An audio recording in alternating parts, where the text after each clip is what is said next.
Filosofía en tiempos de no filosofía podcast.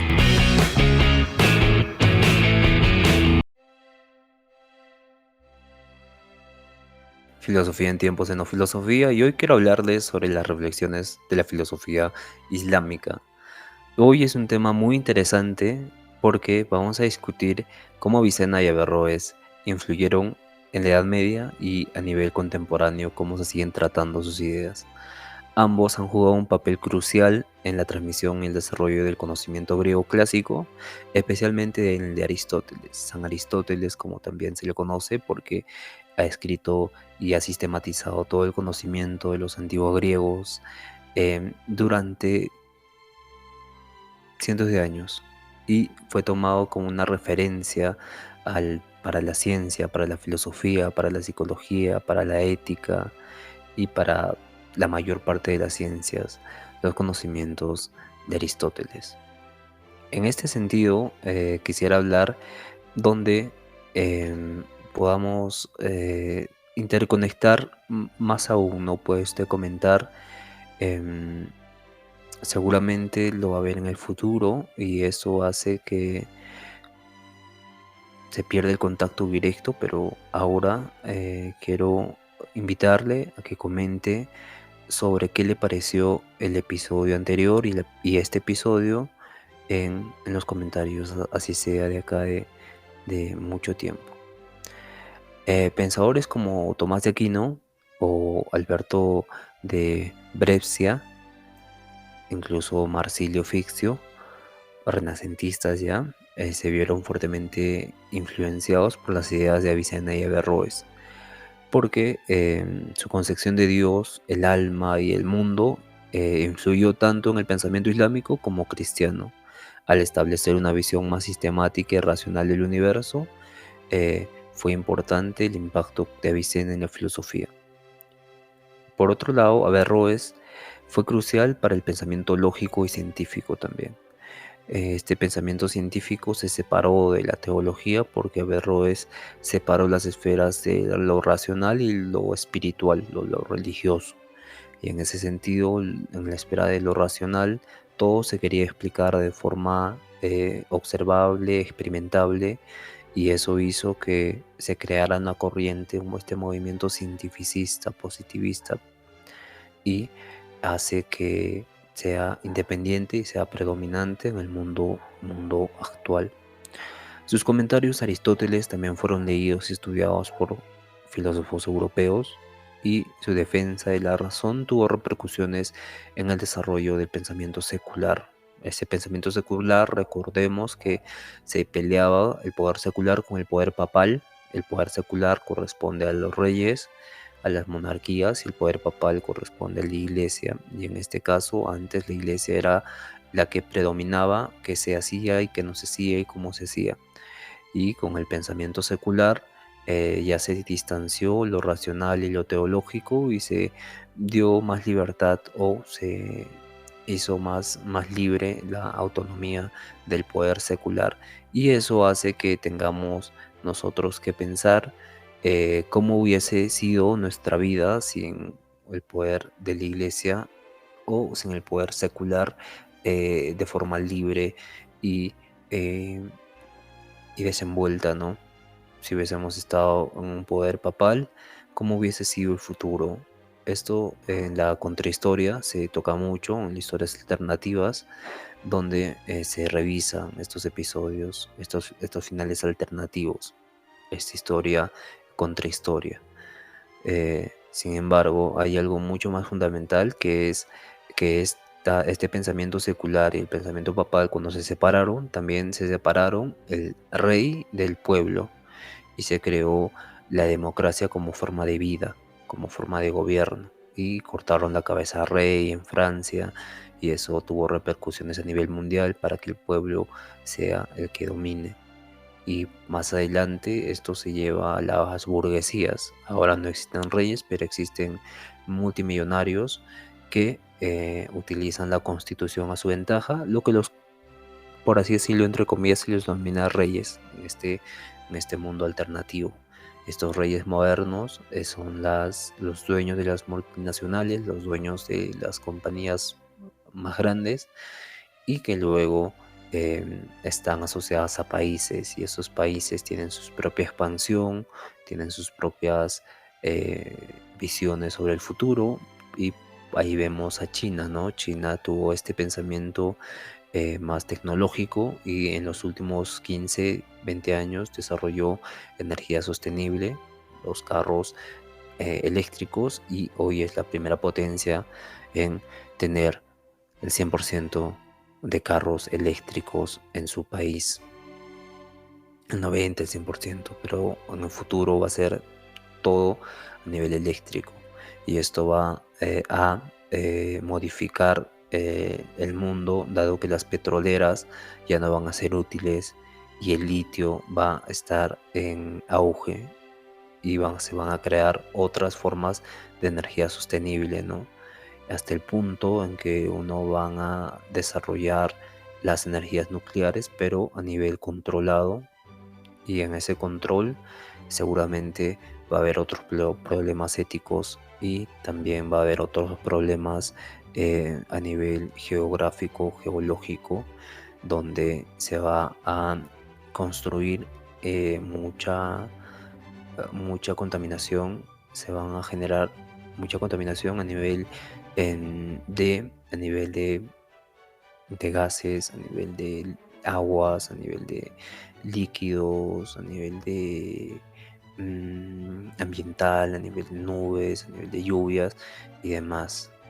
Y entonces el futuro va a ser incierto hasta cierto punto, pero todo está relacionado a esta separación entre lo papal y lo humano, lo secular, que se convierte más adelante en la separación del Estado, del gobernante, del rey y del pueblo, y luego del pueblo y los ricos, y luego después de los ricos y los países, y después en una constante, un constante cambio. Pero quisiera agregar que hay un filósofo argentino que se llama Ernesto Laclau, donde separa lo ontológico y lo óntico, donde en lo ontológico nos menciona que existe una armonía. Bueno, Ernesto Laclau, para entrar en contexto, habla de la identidad del pueblo. Trata de responder la pregunta de ¿qué es el pueblo? ¿Qué es el pueblo? Entonces, muchos dicen que el pueblo somos nosotros, pero ¿quiénes somos nosotros, no? ¿Qué identidad tiene el pueblo? El pueblo en Estados Unidos es diferente al pueblo en África, porque tienen diferentes necesidades, diferentes demandas, dice la cloud. Y en esas demandas primero se convierten en peticiones al Estado, pero cuando no son satisfechas se convierten en demandas y esas demandas se homogenizan y en esa homogenización se convierten en una sola demanda que construye la identidad del pueblo. Y en esta armonía que puede haber en un estado como Corea del Norte, esa armonía viene una desarmonía o una demanda porque se vio un programa del capitalismo, porque algo afectó a esa armonía y se crea ahí una identidad. Esa identidad que es la que está en contra de la armonía o lo que es la inarmonía, se convierte en esa identidad y gracias a ello existe una lucha, un antagonismo. Y en ese antagonismo está lo político. Lo político es lo antagónico, lo que puede cambiar a lo constituyente. Pero son temas más, más complicados en la filosofía contemporánea, que está relacionada también a este tipo de separación entre eh, esta identidad entre el Papa y los reinos, el rey y el pueblo y los ricos y los países, y después llega esta separación dialéctica, ¿no? Siempre hay esta dialéctica, tesis, antítesis, síntesis, que luego se convierte en tesis, antítesis, síntesis y luego así sucesivamente. Sin embargo, vamos a hablar de Averroes y Avicena, que estos fueron dos filósofos más influyentes del mundo islámico medieval y sus ideas dejaron una huella profunda tanto en el pensamiento islámico como en la filosofía occidental. Por ejemplo, Avicena fue un pensador que fusionó la filosofía de Aristóteles con la enseñanza islámica, y en la obra, por ejemplo, recordemos que la obra de Avicena es el libro de la curación, el libro de la ciencia del alma, y ha tratado en ahí temas, la metafísica, como la lógica, la física, la ética, y aportó una concepción filosófica que integraba la razón y la fe. Ahora vamos a reflexionar, porque esta parte es para la reflexión, tener este pensamiento no complejo, tener este pensamiento reflexivo, pero no caer en el vicio de razonamiento, sino llegar al punto donde podamos intuir el conocimiento, intuir la verdad, que esa es una forma de conocimiento mucho más fidedigna. Entonces, la relación entre fe y racionalidad se daría en la actualidad con las reflexiones que tenemos sobre eh, creer algo que no hemos visto, pero tener certeza de eso. Y la razón es creer o tener certeza porque lo he visto, lo he tocado. Ayer reflexionaba sobre algo muy interesante que me parece clave y seguramente voy a escribir sobre esto más adelante. Y es cómo la visión, cómo ver las cosas nos dice el concepto de las cosas. Pero cuando no vemos las cosas y solo las tocamos o las olemos, se nos hace más difícil darle un concepto a esas cosas. Y nosotros aquí cuando hablamos de fe y razón, cuando tocamos, cierras los ojos, como en el ejército de ayer, cierras los ojos y empieza a tocar cualquier cosa y al azar, ¿no? Y identifica que estás tocando, ¿no? La memoria entra en juego, también de la memoria le agregamos un concepto, pero cuando no estamos, tocamos algo mucho más lejano que no identificamos, no le damos un concepto, no existe un concepto para eso, pero cuando abrimos los ojos existe un concepto y existe la separación, y en esa separación existe el concepto general, ¿no? Celular, perfume, moneda, pero al momento de tú estar cerrando los ojos y tocando y abstrayendo qué cosa estás tocando, se da esta forma de un, un descubrimiento, ¿no? Un, un previo hacia la categorización de los conceptos. No, o sea, me refiero entonces a que no tenemos certeza de qué cosa estamos tocando hasta que abrimos los ojos. Y esa es la analogía que nos menciona Avicena y que se puede interpretar en la em, filosofía de la relación fe y razón. Lo mismo pasaría con nuestro intelecto, que hay ciertos conocimientos que, aunque hasta que no abramos la fe o la religiosidad, no podemos entender. Y eso es lo que aparentemente trataron de indicarnos estos filósofos como Avicena. Y esto es muy interesante. Bien, los temas que toca la filosofía islámica es la relación entre fe y razón. Muchos filósofos islámicos como Avicena, Averroes, Al-Basi, también tenemos a,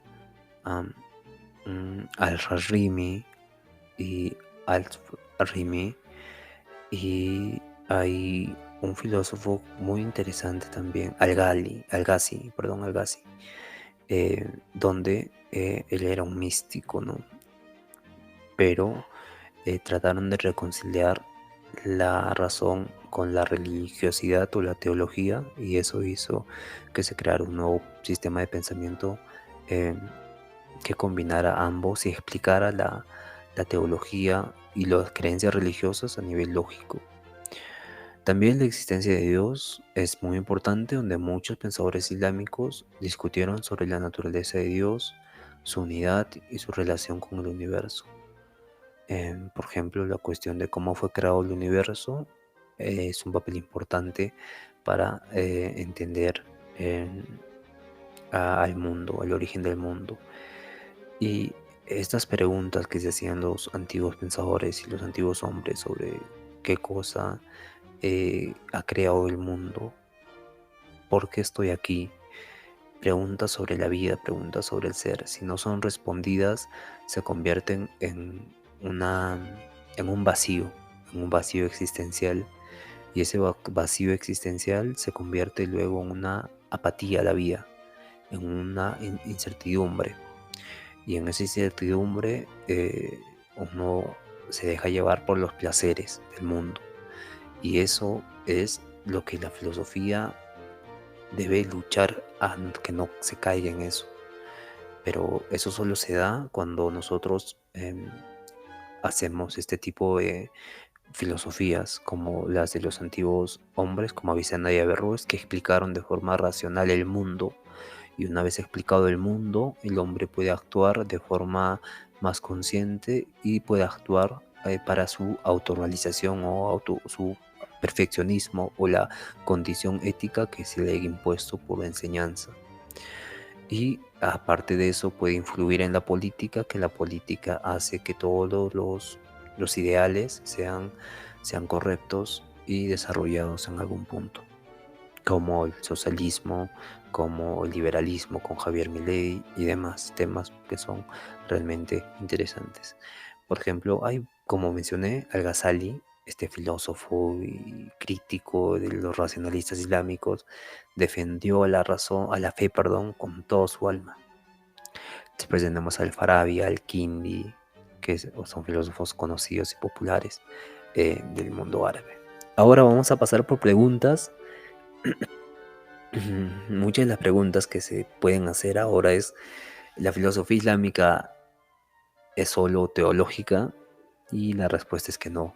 Aunque la teología juega un papel central en la filosofía islámica debido a la importancia de la religión y la vida musulmana, la filosofía islámica también abarca temas como la ética, la epistemología, la lógica, la política y la metafísica. Otra pregunta es: ¿qué relación tiene la filosofía islámica con el Corán? Y el Corán, como sabemos, es la fuente religiosa del mundo islámico. Y los filósofos islámicos a menudo se preocupan por cómo la filosofía podía explicar y contemplar los principios del Corán. Algunos filósofos como Avicena intentaron armonizar las enseñanzas del Corán en el pensamiento filosófico griego, mientras que otros, como Al-Ghazali, fueron críticos con el excesivo énfasis en la razón y defendieron la primacía de la revelación divina. La filosofía islámica, ¿cómo influyó en la filosofía europea? Ya hablamos un poco de esto con la Edad Media. Los comentadores de Averroes sobre Aristóteles fueron especialmente influenciados en la escolástica medieval, en la escuela escolástica, y la obra de Avicena también tuvo un impacto significativo en teólogos cristianos como Tomás de Aquino, recordemos, y la tradición filosófica islámica fue una de las vías principales para la transmisión del pensamiento griego clásico a Europa durante el Renacimiento. Y otra pregunta es: ¿qué significa la doble verdad de Averroes? La doble verdad de Averroes es un término que Averroes no usó, pero eso se le asocia a Averroes porque sostiene que la filosofía y la religión pueden ofrecer verdades diferentes sobre la misma realidad. Según esta idea, la filosofía basada en la razón busca la verdad de manera independiente de la revelación divina, que se basa en la fe. Aunque esta idea es polémica y a menudo malinterpretada, Averroes creía que no había contradicción entre ambas. Una persona podía aceptar la verdad religiosa de su fe y al mismo tiempo llegar a la verdad filosófica a través del razonamiento. Nos gustaría invitarlos a reflexionar sobre lo que hemos compartido hoy, sobre la filosofía islámica, qué ideas o conceptos filosóficos como Avicena o Averroes les han sorprendido más. ¿Cómo creen que la relación entre la razón y la fe planteada por estos pensadores puede aplicarse en debates contemporáneos en nuestra sociedad? Y el pensamiento filosófico islámico no solo es fundamental en su época y en la región, en el contexto donde estuvieron, sino que sigue teniendo impacto importante en nuestra forma de entender la relación entre ciencia, religión y moralidad. Gracias por escucharnos y nos vemos en el siguiente episodio. Puedes dejar tu comentario o preguntas sobre filósofos que quieras tratar y nos vemos el día de mañana.